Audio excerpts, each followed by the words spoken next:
संघपति धानेरा से पधारे और बैंकॉक से पधारे श्रीमान विमलाबेन चंदूजी मदानी, तरुणाबेन ललित भाई मदानी, राज पुष्प विहान राहुल और शमी, इन्होंने परिवार सहित और संघ सहित पधारकर भुआल माता जी के दरबार में पधारकर जीव दया की है।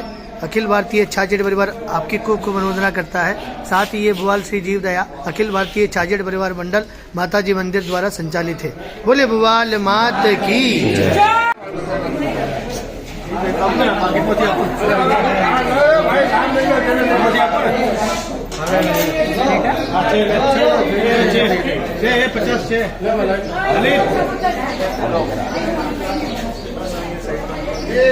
बोल के भगवान माता से यही आशा रखेंगे।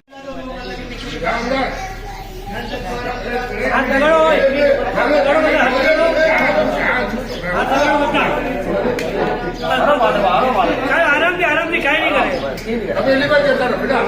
करे जाओ कहीं नहीं यार तो बस फोटो पड़ी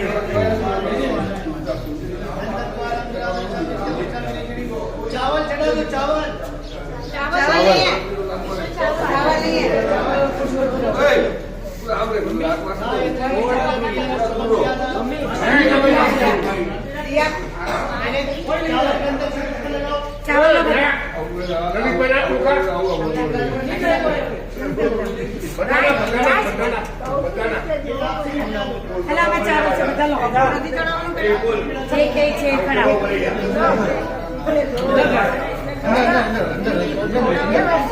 खड़ा